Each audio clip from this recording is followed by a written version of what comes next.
왕이 사람을 보내어 시므이를 불러서 이르되 너는 예루살렘에서 너를 위하여 집을 짓고 거기서 살고 어디든지 나가지 말라. 너는 분명히 알라. 내가 나가서 기드론 시내를 건너는 날에는 반드시 죽임을 당하리니 내 피가 내 머리로 돌아가리라. 시므이가 왕께 대답하되 이 말씀이 좋사오니 내 주 왕의 말씀대로 종이 그리하겠나이다 하고 이에 날이 오래도록 예루살렘에 머무니라. 3년 후에 시므이의 두 종이 가드 왕 마아가의 아들 아기스에게로 도망하여 간지라. 어떤 사람이 시므이에게 말하여 이르되 당신의 종이 가드에 있나이다. 시므이가 그 종을 찾으려고 일어나 그의 나귀에 안장을 지우고 가드로 가서 아기스에게 나아가 그의 종을 가드에서 데려왔더니 시므이가 예루살렘에서부터 가드에 갔다가 돌아온 일을 어떤 사람이 솔로몬에게 말한지라. 왕이 사람을 보내어 시므이를 불러서 이르되 내가 너에게 여호와를 두고 맹세하게 하고 경고하여 이르기를 너는 분명히 알라. 내가 밖으로 나가서 어디든지 가는 날에는 죽임을 당하리라 하지 아니하였느냐. 너도 내게 말하기를 내가 들은 말씀이 좋으니이다 하였거늘 내가 어찌하여 여호와를 두고 한 맹세와 내가 내게 이른 명령을 지키지 아니하였느냐. 왕이 또 시므이에게 이르되 내가 내 마음으로 아는 모든 악 곧 내 아버지에게 행한 바를 내가 스스로 아나니 여호와께서 내 악을 내 머리로 돌려보내시리라. 그러나 솔로몬 왕은 복을 받고 다윗의 왕위는 영원히 여호와 앞에서 경고히 서리라 하고 여호야다의 아들 브나야에게 명령하매 그가 나가서 시므이를 치니 그가 죽은지라. 이에 나라가 솔로몬의 손에 경고하여 지니라. 아멘.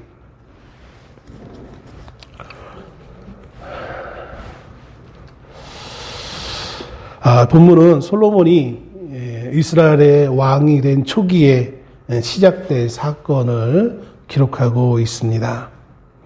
본문에 따르면 솔로몬이 시므이라는 한 사람을 불러 그에게 엄격한 조건을 제시합니다.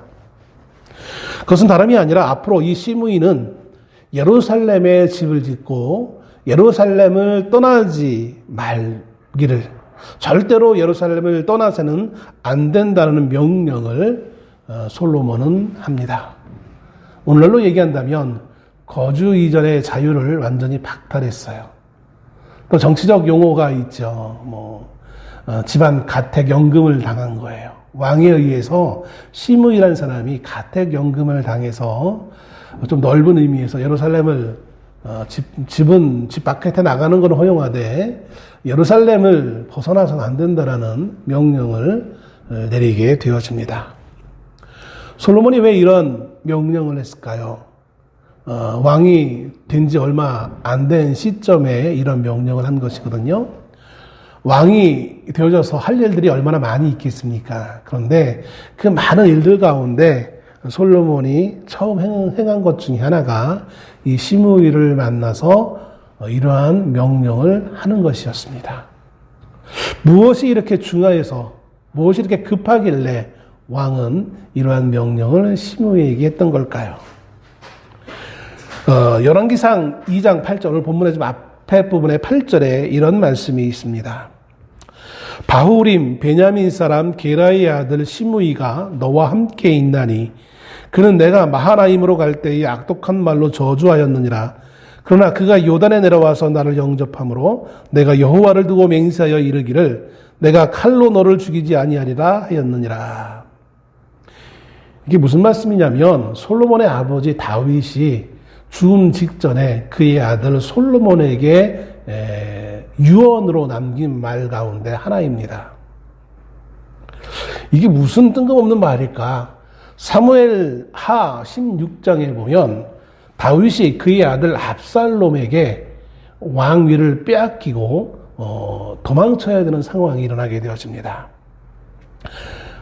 아들 압살롬에 의해서 다윗은 쫓겨나서 이제 예루살렘을 쫓겨나서 열심히 도망갑니다. 마지막 목적지는 이제 마하나임이라는 곳이었는데요. 그 마하나임이라는 곳으로 가기에는 도중에 바후림이라는 지역이 있는데 여기에 시므이라는 이 사람이 등장합니다. 쫓겨 도망가고 있는, 정신없이 도망가고 있는 이 다윗을 바라보면서 이 시므이가 그 다윗을 저주합니다. 사무엘하 16장 7절에 시므이가 한 저주의 내용이 있는데 뭐라고 그랬냐면 피를 흘린 자여 사악한 자여 가거라 가거라. 아주 조롱 담긴 피 흘린 놈아 악한 놈아 도망가라 도망가라 이런 말이에요. 그러면서 이어지는 8절에 이렇게 기록합니다. 사울의 족속의 모든 피를 여호와께서 내게로 돌리셨도다. 그를 이어서 내가 왕이 되었으나 여호와께서 나라를 네 아들 압살롬의 손에 넘기셨도다. 보라 너는 피를 흘린 자이므로 화를 자초하였느니라. 시므이가 이렇게 저주를 한 이유는 다윗이 왕이 되기 전에 앞섰던 왕이 누구였습니까? 사울이었어요. 그 사울을 물론 사울이 잘한 것은 없지만 아무튼 사울의 일가의 그 비참함을 딛고 그 다음에 왕이 된 사람이 다윗이었어요. 그리고 왕이 됐을 뿐만 아니라 다윗은 이어지는 여러 가지 그 통치 가운데 사울의 어떤 아들은 우대했지만 또 어떤 아들들에 대해서는 매우 좀 잔인하게 그들을 그 사울의 피부치들을 원하는 이들에게 그들을 내어주는 그런 것도 서슴지 않게 했던 것을 보게 되어집니다. 그렇기 때문에 왜 아버지가 아들에게 왕위를 물려줘도 어떤 경우에는 상당히 비극적인 일들이 일어나는 경우도 간혹가다 있는데 더군다나 왕위 자리가 전혀 피 한 방울 섞이지 않은 다른 사람에게 옮겨져 왔으니 그 와중에 얼마나 많은 좀 불상사가 있었겠습니까? 사울을 지지했던 사람 입장에서는 다윗이 어떻게 보면 철천지 원수로 여겨질 수밖에 없는 상황이었죠. 그런 가운데 이제 다윗이 자신의 아들에 의해서 쫓겨남을 당해 도망치는 모습을 보면서 그동안 간직했던 그 울분, 그 슬픔, 분노 그런 것들을 담아 도망가는 다윗을 향하여서 저주를 퍼붓게 되어지는 것을 보게 되어집니다.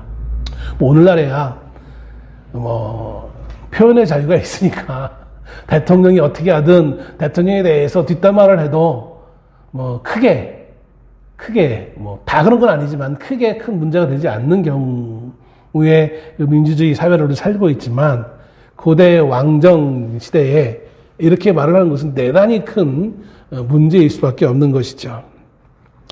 다윗과 함께 도망가던 아비새라는 장군이 분노하여서 임금이여 저 버르장머리 없는 저놈을 내가 가서 죽이겠습니다 라고 나섰을 때에 다윗은 오히려 그 아비새를 꾸짖습니다. 혹여 하나님이 저 시므이라는 사람의 입을 빌어서 나에게 이렇게 말씀하실 수도 있는 거니까 그러지 말아라. 속으로는 아마 부글부글 했겠죠. 다윗도. 근데 혹여 모르니 하나님의 말씀일 수도 있으니 그러지 말아라. 그리고 이제 마하나임까지 도망갑니다. 왜 시므이는 이렇게 다윗을 저주했을까요? 사무엘하 아까 16장 8절에 나와 있던 것처럼 사울의 족속의 모든 피를 하나님이 다윗에게 돌렸다라고 말할 정도로 이 시므이라는 이 사람은 사실은 사울의 일족이었어요. 사울이 베냐민 지파였죠. 사울의 먼 친척이었던 것 같습니다. 그러니 피는 물보다 진하다라는 말이 있잖아요. 왕이 힘이 강할 때는 어떻게 할 수 없었지만 왕이 저렇게 쫓겨다니는 저 상황 가운데 그래도 내가 왕을 직접 어떻게 할 수는 없어도 내가 저 기분상만이라도 좀 편하자. 잔뜩 저주의 말을 퍼부은 거예요. 이제 다윗은 끝났다라고 생각이 드니까. 근데 얼마 못 가 다윗이 다시 회복되어집니다. 다윗을 쫓아냈던 압살롬이 요압에 의해서 죽음을 당하게 되어지고 이제 모든 오늘날식으로 얘기하면 쿠데타가 반란이 진압되어지고 다윗은 다시 마하나임에서 예루살렘을 향한 귀한 길에 옵니다. 귀성이라고 해야 되겠죠. 바로 그때 근데 어떤 일이 또 있었느냐면 사무엘하 19장 20절에 이렇게 기록합니다. 왕의 종 내가 범죄한 줄 아옵기에 오늘 요셉의 온 족속 중 내가 먼저 내려와서 주 왕을 영접하니이다. 아니, 그 다윗이 쫓겨 도망갈 때는 그렇게 막 저주를 막 그냥 있는 저주 없는 저주 다 퍼붓다가 이제 왕이 다시 회복되어져서 가니까 제일 먼저 또 시므이가 달려오는 거예요. 혼자 달려오는 것이 아니라 저주할 때는 혼자 저주했는데 이제 이 왕이 회복돼서 갈 때는 혼자 오는 것이 아니라 베냐민 사람 1000명, 그 다음에 자신의 가족과 시종들 여럿을 데리고 다윗의 앞에 와가지고 무릎 꿇고 내가 죄를 졌습니다. 잘못했습니다. 이렇게 싹싹 비는, 내가 누구보다도 먼저 내가 잘못을 아니까 누구보다도 먼저 내가 다윗 왕 앞에 와서 이렇게 잘못을 고백합니다. 참 시므이가 참 처세술이 참 능했던 것 같아요. 이걸 보면. 자, 그러니 어떻게 하겠어요? 그래도 다윗 정도 되어주는 왕이었으니까 체면도 있고 그의 인품도 있고, 그래서 이렇게 잘못했다고 용서를 비는 사람이니 어떻게 하겠어요? 끝까지 내가 언제 그랬는데 하면서 뭐 그냥 배째 막 이렇게 하면 왕의 분노에 칼을 내리겠지만, 잘못했다는데 어떻게 하겠습니까? 잘못했다는데. 말로 그냥 저주한 것 뿐인데, 그걸 가지고 또 뭐 어떻게 하기가 그렇잖아요. 그래서 다윗은 잘못했다고 고백하고 있는, 그 시므이를 향하여서 죽이지 않겠다고 맹세합니다. 이 맹세는 그냥 맹세가 아니라 왕의 권위를 담은 맹세였고요. 그리고 이것은 하나님 앞에서의 맹세인 거예요. 유대인들에게 있어서 왕의 권세도 중요하겠지만, 왕이 한번 뱉은 말은 되돌릴 수가 없는 거예요. 그런데 더 나아가서 왕이 아니라 하나님 앞에서 한 맹세이기에 이것은 결코 어길 수 없는 거예요. 자, 그러니 이런 맹세를 받았으니 시므이 이제 잘됐다, 모든 문제가 해결되졌다라는 생각을 가질 법하지요. 그럼 이제 까맣게 잊고 살아가는 것입니다. 그런데 이 시므이는 이제 모든 걸 다 잊어먹고 살고 있는데, 왕궁에서 어떤 일이 일어나게 되어지냐면, 다윗이 이제 죽음을 앞두고 아들 솔로몬에게 그 모든 왕위를 물려주면서 네가 이 나라를 통치하려면 어떻게 해야 되는지 그 원리에 대해서 말씀해 줍니다. 열왕기상 2장 2절, 3절, 4절에 보면 왕으로서 어떤 입장에서 나라를 다스려야 될지, 거기까지 참 아름다워요. 모범적이에요. 근데 그걸 다 해놓고 이어서 무슨 말을 하냐면, 열왕기상 2장 9절에 이렇게 기록합니다. 그러나 그를 무지한 자로 여기지 말지어다. 너는 지혜 있는 사람이므로 그에게 행할 일을 알지니 그의 백발이 피 가운데 수월에 내려가게 하라. 누구를 향한 말이냐면 시므이를 향한 말이에요. 그 아들 솔로몬에게 말을 하기를, 야, 내가 과거에 이런 일이 있었는데 내가 그만 맹세했네. 그래서 죽이지를 못했어. 그런데 너는 지혜로운 사람이니 얘를 그냥 그렇게 편안하게 죽게 하지 마라. 이렇게 유언을 남기는 거예요. 참 다윗도 어떻게 보면 참 째째해요. 사실은 그 유언 자체는 하나님의 말씀에 비춰본다면 자신이 하나님 앞에 맹세한 것이기 때문에 자신이 어겨서는 안 되는 것이고, 뿐만 아니라 그 아들에게도 이러한 유언을 남겨서는 안 되는 거였어요. 그런데 다윗은 그런 유언을 남겨요. 근데 여기 한 가지 우리가 이제 조심해야 될 것은, 다윗이 그 아들 솔로몬에게 뭐라고 얘기하면서 이런 부탁을 하냐면, 너는 지혜 있는 사람이다. 우리는 솔로몬 하면 지혜로운 왕, 세상에서 제일 지혜로운 왕이라고 이렇게 알고 있습니다. 그리고 그 지혜는 누가 줬습니까? 하나님이 줬다고 얘기했어요. 그런데 오늘 이 본문의 사건은 하나님이 주신 그 지혜를 받기 이전에 있었던 사건이에요. 그러니까 하나님이 기본 신당에서 일천 번제를 드린 이후에 하나님이 솔로몬의 그 모습이 아름다워서 내가 너에게 지혜를 주겠다라고 했던 그 말씀, 그 약속의 말씀이 있기 이전부터 솔로몬은 대단히 지혜로웠던 사람이라는 것을 우리가 이해해 볼 수 있어요. 그건 중요한 게 아니니까 나중에 혹여 이제 솔로몬의 지혜와 원래 가지고 있던 지혜, 하나님의 지혜와 이 솔로몬이 원래 가지고 있던 지혜가 그렇기 때문에 다르다는 것을 우리가 나중에 기회가 있으면 한번 더 봤으면 좋겠는데, 그것은 뭐 기회가 있으면 한번 살펴볼 것이고요. 아무튼 오늘 본문에서는 그것이 중요한 것이 아니라, 아무튼 솔로몬은 지혜로운 사람이라고 그의 아버지 다윗이 여길 정도로 좀 지혜로웠나 봐요. 그래서 그 아들 솔로몬에게 모든 책임을 떠넘기고 다윗은 죽습니다. 물론 이런 원수갚음이 시므이라는 한 사람에게만 해당되는 것은 아니었어요.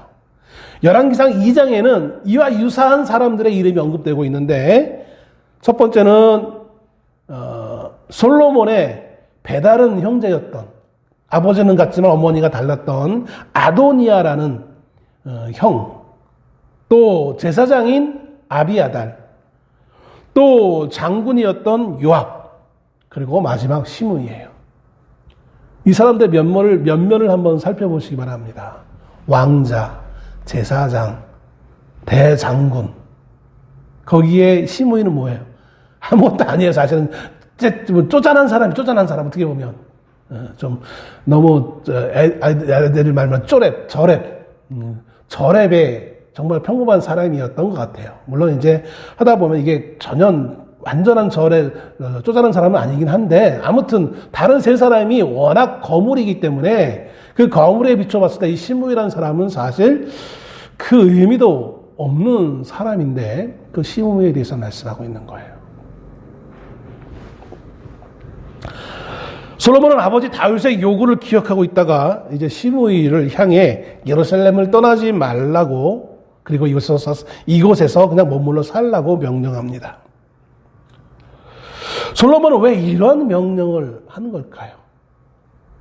아버지가 남겼던 유언과는 좀 다른 의미의 명령을 하고 있잖아요.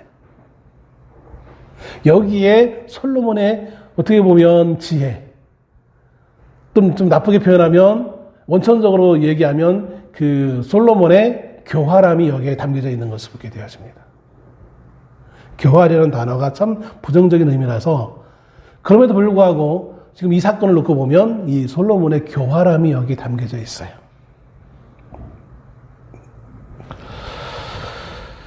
왜 솔로몬은 많은 명령 가운데 왜 하필이면 예루살렘을 떠나지 말라는 명령을 했을까요? 여기에는 왜 우리가 보험을 들어도 그 주보험 말고 추가로 다뤄오는 것들이 있잖아요. 사실은 본 보험보단 추가적인 것들이 사실 중요해요. 이 추가적으로 솔로몬이 이 시므에게 제시한 항목이 있는데, 그게 뭐냐면 이런 거였어요. 37절 말씀에 너는 분명히 알라. 내가 나가서 기드론 시내를 건너는 날에는 반드시 죽임을 당하리니 내 피가 내 머리로 돌아가리라. 그러니까 기드론 시내를 건너는 날에는 넌 죽는 날이에요. 예루살렘을 떠나 기드론 시내를 건너면 너는 이 명령을 어긴 걸로 여기서 너는 그 순간 죽는 거야. 여기에 등장하고 있는 이 기드론 시내가 매우 중요한 의미가 있습니다. 왜냐하면 이 기드론 시내를 건너면 어디가 나오냐면 이제부터는 베냐민 지파의 땅이에요. 예루살렘 하면 이제 요셉의 족속들의 땅이었다면, 거주지였다면, 기드론 시내를 건너면 베냐민 지파예요. 베냐민 지파 하면 누가 기억되는 겁니까? 사울 왕. 그리고 그 사울의 일족이었던 이 시므이. 결국 솔로몬이 이 시므이를 예루살렘에 나가지 못하게 한 것은 시므이를 고향 땅에 돌아가지 못하게 해서 고향 땅에 있는 베냐민 사람들, 시므이의 편을 들어줄 고향 땅 사람들을 만나지 못하게 하고자 하는 1차적인 목적이 있었던 거였어요. 다른 말로 표현하면 시므이가 고향에 내려가서 나를 반대하는 사람들을 모아 구테타를 일으키면 골치 아프니 너는 가지 말아라 된 거예요. 자, 아버지 다윗 때 이미 시므이는 아버지 다윗에게 잘못했습니다 라고 고백할 때 베냐민 지파 몇 명과 같이 왔다고 그랬죠? 무려 1000명. 1000명이에요. 당연히 이 1000명에는 남자들만 포함되는 거예요. 왜냐하면 유대인들은 숫자 계수할 때 여자들은 진짜 여자와 아이들은 세지 않았으니까 이 1000명은 당연히 어른 1000명이에요. 장정 1000명을 데리고 왔던 거예요. 어떻게 보면 일종의 충성 맹세를 한 거였어요. 이미 그 아버지 때에도 이렇게 베냐민 지파 사람들의 우두머리 역할을 했던 사람이니 이제 또다시 그가 고향으로 가면 얼마나 더 많은 사람들을 모아서 이 내 나라에 반대하는 암적인 존재가 될 가능성이 있기에 솔로몬은 시므이를 기드론 시내를 건너 그의 고향의 땅 베냐민 땅으로 가지 못하도록 명령한 거예요. 그런데 이게 첫 번째 1차적인 목적이라고 그랬습니다. 이거보다 훨씬 더 무서운 것이 남겨져 있어요. 훨씬 더 무서운 것은 이렇게 명령을 한 솔로몬이었는데 솔로몬이 이렇게 명령을 할 때 시므이가 이 약속을 지킬 거야. 이 왕의 명령이니까 지킬 거야 라는 어떤 그 확신을 가지고 이 명령을 했느냐? 그렇지 않다는 거예요. 솔로몬은 이 시므이가 언젠가는 이 명령을 어길 것이라는 어떤 그 나름의 확신을 가지고 있었던 것 같아요. 그래서 기드론 시대라는 말을 여기다 추가해서 명령했던 거예요. 자, 근데 겉으로 봤을 때는 그 함정을 몰라요. 그러니까 우리가 뭐 보험 같은 거 들거나 뭔가 물건을 사고 봤을 때 처음 겉으로 봤을 때 잘 몰라요. 사용 설명서 보면 뭐 약관 같은 거 보면 잘 몰라요.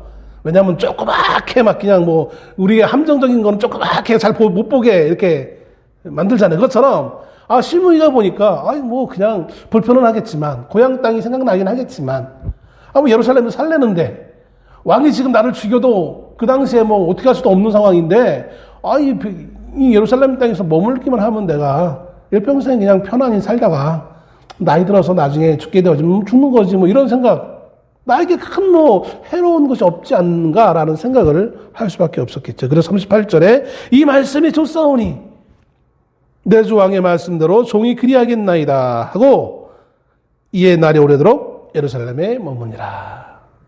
정말 왕이 주는 이 명령 너무나 좋아요. 오케이. 딜. 오케이. 왕과 시므이는 의견 일치를 봤어요. 그러면서 38절 마지막에 예루살렘에 머무니라. 오래 머무니라. 얼마나 오래 머물렀을까요? 이어지는 39절에 보니까 3년이에요. 3년. 올해도 아니에요. 어떻게 보면 3년. 3년 만에 시므이의 집에 한 가지 일이 발생합니다. 그게 뭡니까? 다른 말로 표현하면 3년 동안 시므이는 약속을 잘 지켰어요. 근데 3년이 지난 다음에 그의 가정에 한 가지 중요한 문제가 생기는데 그게 뭐냐면 그 집안에 하인 둘이 종 둘이 그만 도망가는 거예요. 시므이가 어느 날 눈을 떠보니 하인 2명이 사라져버렸네. 어떻게 할까요? 여러분 같으면 어떻게 하겠습니까? 하인 둘이 이 하인이라는 것은 그 고대에는 재산이에요. 재산. 종이라는 건 재산이잖아요. 막대한 재산인데 종 둘이 어느 날 갑자기 사라졌으니 이거 어떻게 하면 합니까? 사실 막연한 거예요. 이 두 종이 도대체 어디로 도망갔는지 어떻게 합니까? 근데 참 공교롭게도 성경에는 어떤 사람이 39절 중간쯤에 어떤 사람이 시므이에게 말하여 이르되 당신의 종이 가드에 있나이다. 가드에 있대요. 가드 왕 마가의 아들 아기스에게로 도망갔다고 성경에 나와 있잖아요. 가드에 있습니다.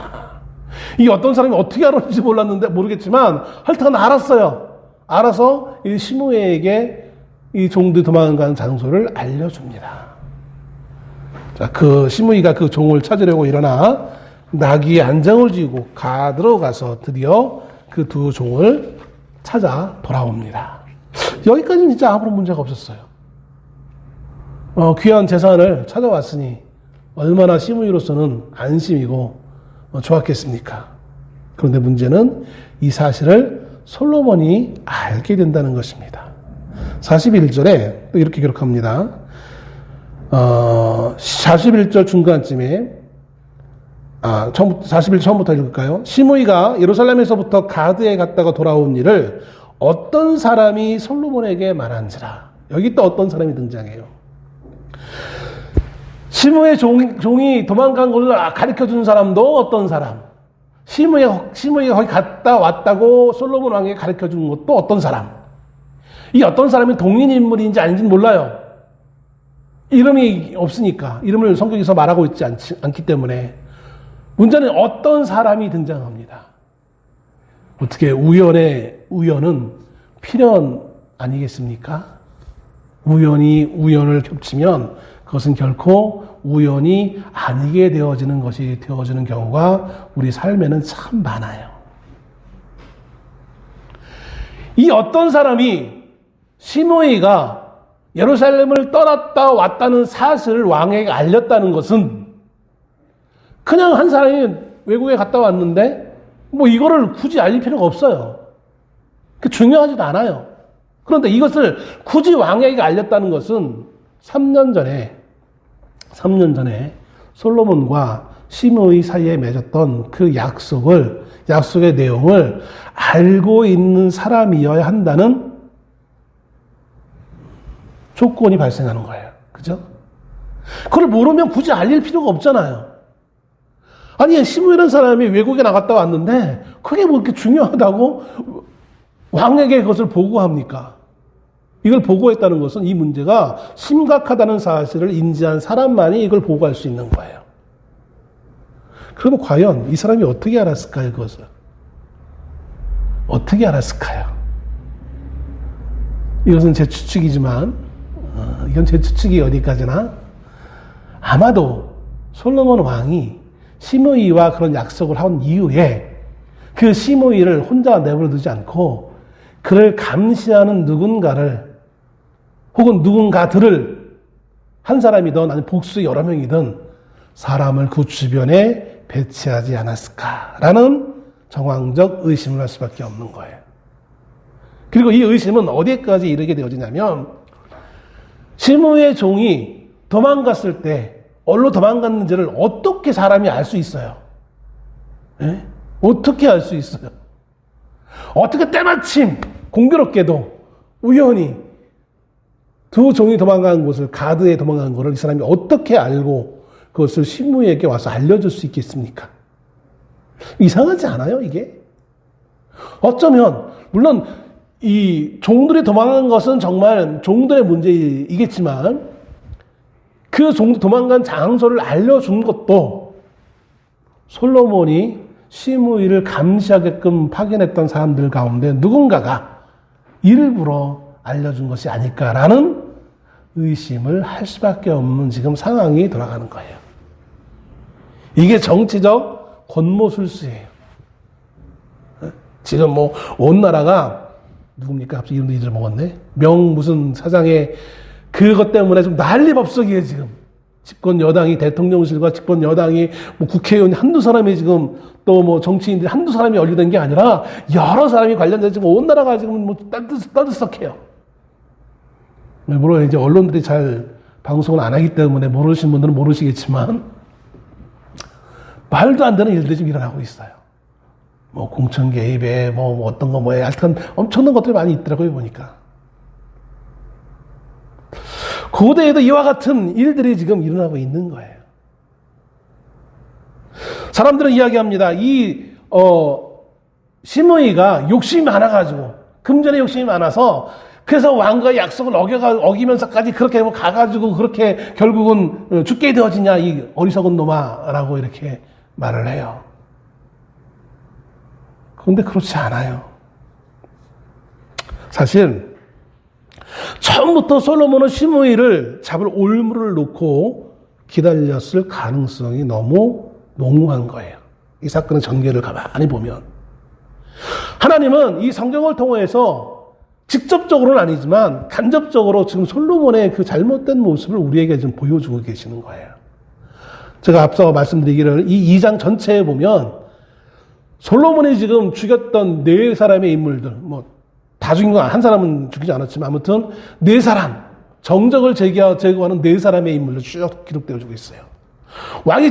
솔로몬 왕이 제일 먼저 한 것은 우리는 알기를 기브온 산당에 가서 하나님을 향해 일천 번제를 드린 걸 제일 먼저 한 걸로 알고 있는데 그게 아니라 소위 말해서 정적들을 제거하는 일을 먼저 했어요.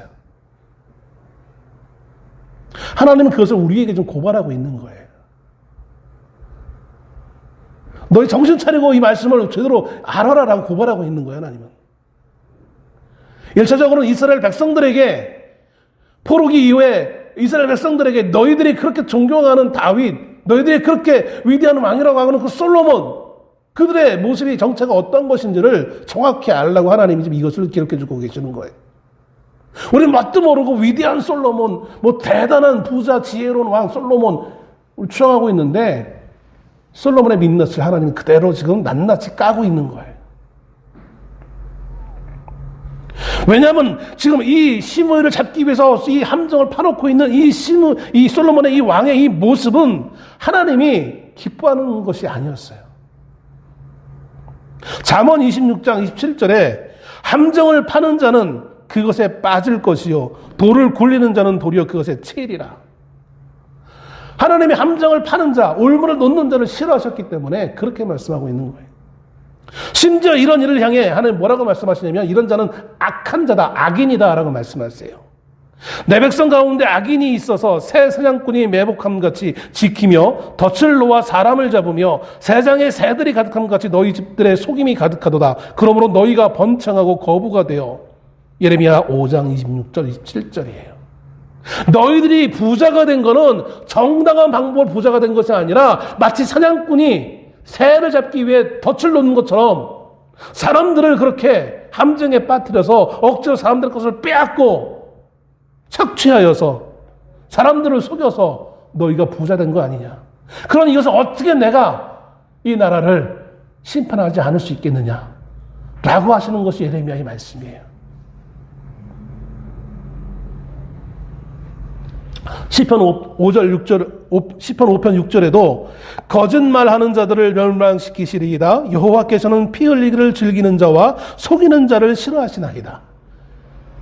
피 흘리는 자와 속이는 자를 싫어하신대요. 근데 이 시편 5편 6절을 누가 고백했냐면 다윗이 고백했어요.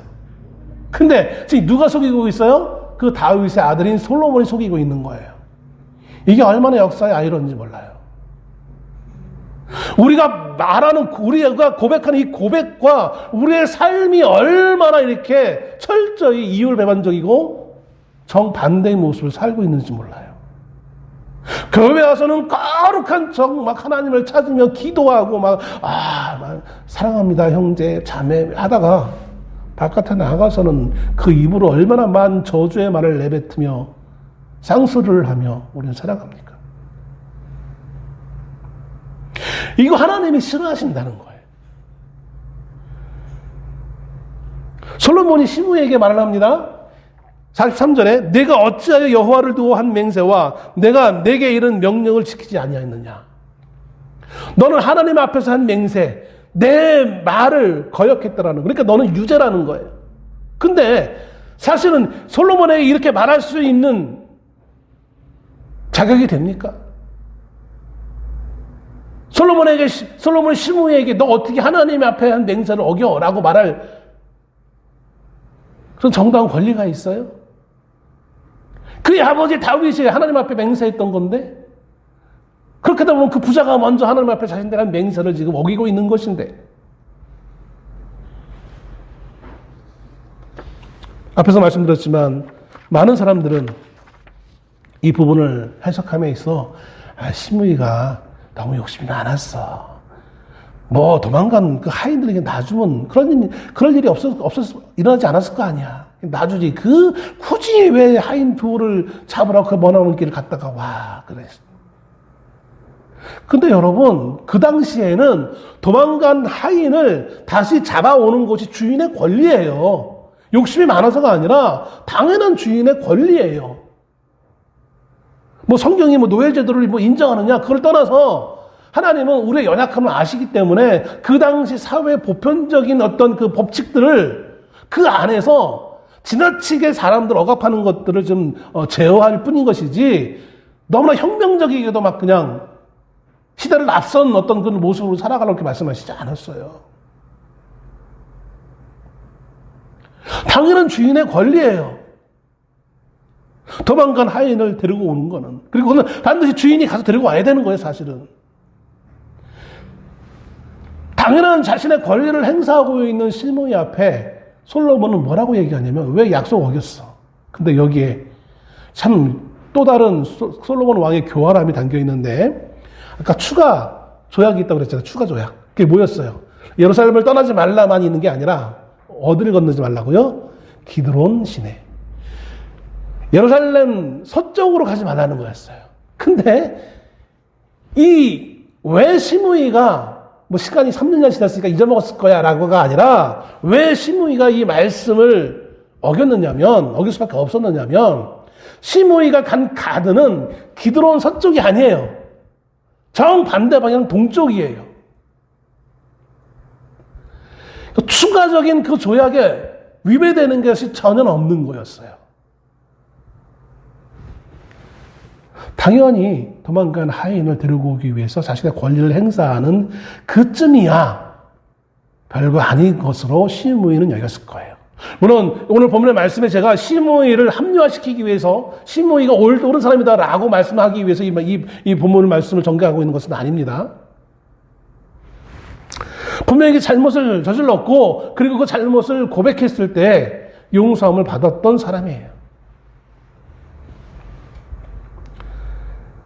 시므이의 입장에서는 기드론 고향 땅을 가지 말라는 거구나. 누가 봐도 고향 땅에 있는 사람들과 만나지 말라는 거구나. 정치적인 활동하지 말라는 거구나. 이해했겠죠. 그러면 이제 반대편, 동편에 도망간 하인을 데리러 오러 가는 건데 그거는 정치적 활동이 아니잖아요. 너무나 가볍게 생각한 그 실수는 있어요. 시므이가. 여기에 바로 솔로몬의 교묘함이 있는 거예요. 모든 것을 딱 차단하고 아니 왕이여 나는 시도를 걷는 게 아니라 이 가드 갔다 왔는데 이 말을 저는 할 수 없을 정도로 그냥 일방적으로 왜 너는 하나님 앞에서 한 맹세 내 명령을 어겼느냐 그 어떤 말도 듣지 않고 그냥 차단해버리는 거예요. 목소리 큰 사람이 이긴다고 아무 대꾸하지 못하게. 그리고 바로 그 순간에 그냥 처음 그 판결을 내려요. 옆에 있는 분하야에게 야 죽여버려. 어겼으니까 약속을 어겼으니까. 분하야는 그냥 충성하는 사람이니까 그냥 그 말 한마디에 시므이의 그 어떤 변론도 듣지 않고 그냥 죽여버립니다. 죄인도 자신을 변호할 수 있는 권리가 있어요. 그죠? 오늘날 시대만 그런 것이 아니라 이 고대에도 하나님이 그렇게 말씀하고 있어요. 반드시 이 약자들의 변론을 보호해 줄 것에 대해서 하나님은 말씀하고 있는 거예요. 이게 다른 고대 왕국의 법과 다른 것이 하나님의 법칙이 다른 거예요.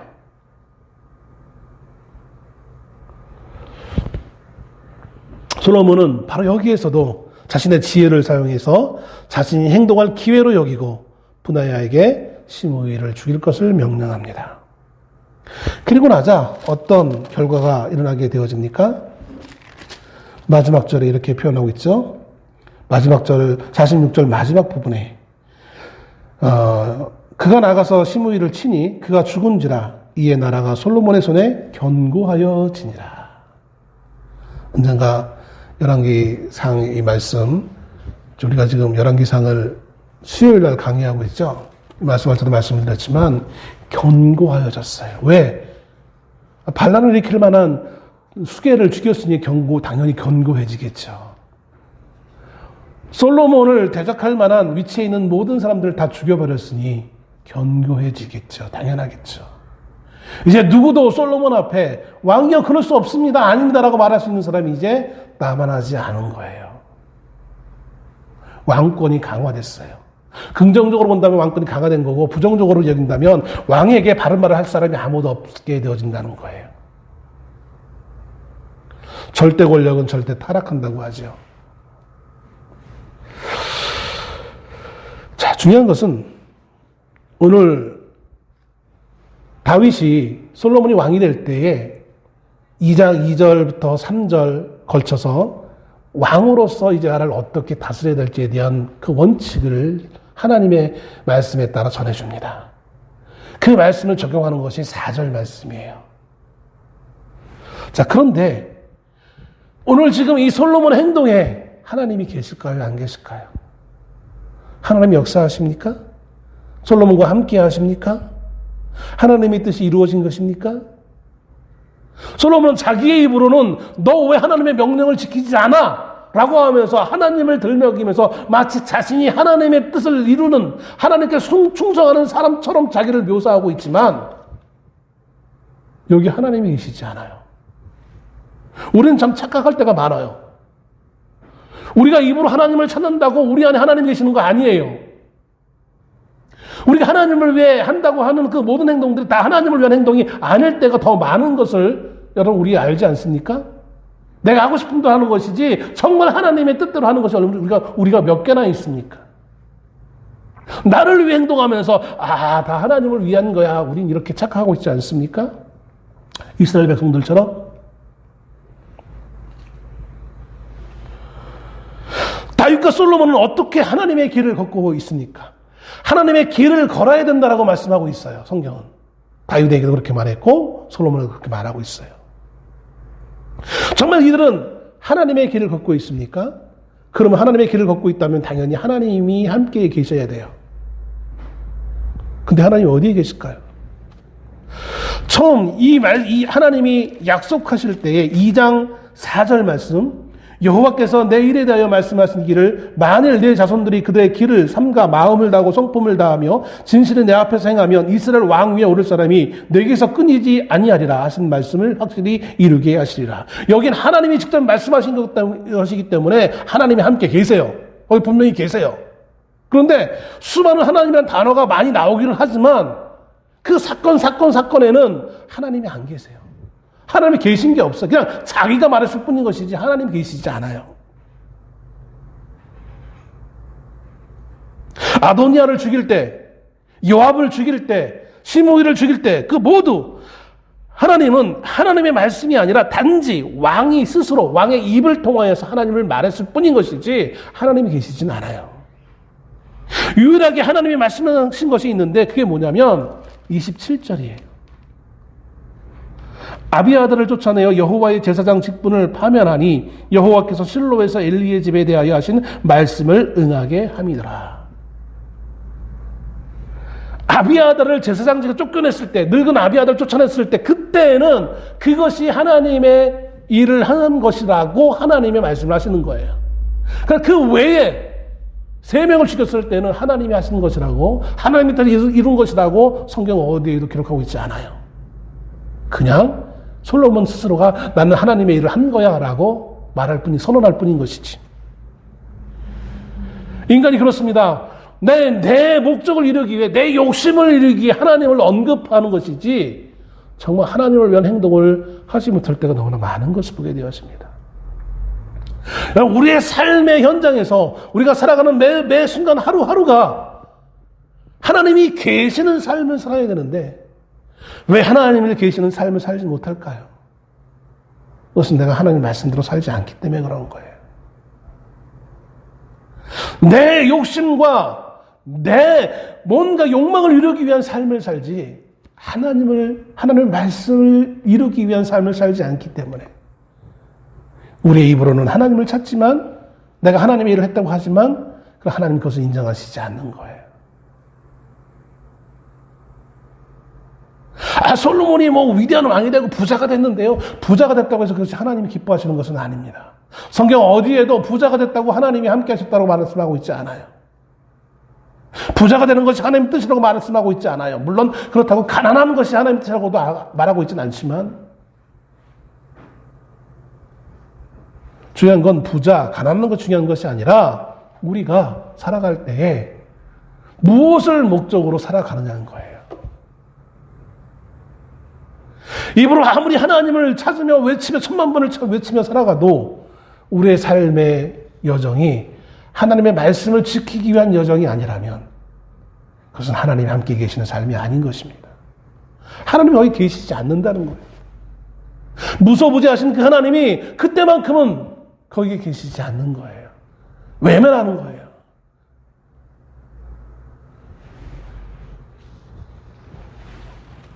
얼마나 많은 사람들이 자기의 야망을 이루기 위해서 자신의 욕심을 위해서 하나님을 언급하는지 몰라요. 이게 하나님의 뜻이다 라고 얼마나 자신 있게 외치는지 몰라요. 뒤에 결과 놓고 보면 전부 다 그것이 하나님의 뜻이 아니라 자기의 계획을 이루기 위해 필요했기 때문에 그렇게 외친 거였어요. 여러분, 우리의 삶에 하나님이 계십니까? 우리 하나님이 정말 우리의 삶 가운데 함께 역사하고 계십니까? 그것은 3절에 있는 말씀처럼 내 하나님 여호와의 명령을 지켜 그 길로 행하여 그 법률과 계명과 율례와 증거를 모세의 율법에 기록한 대로 지키라. 말씀대로 살아가는 거예요. 예수님은 또 이렇게 말씀하셨죠. 이 말씀대로 사는 것의 압축적인 걸로 예수님은 이렇게 말씀하십니다. 너희가 서로 사랑하면 세상이 너희가 내 제자인 줄 알리라. 서로 죽이고 멸시하고 조롱하는 가운데 우리가 하나님이 함께하는 것이 아니라 사랑하고 용서하고 화목하고 평안한 가운데 하나님이 함께 계시는 거예요.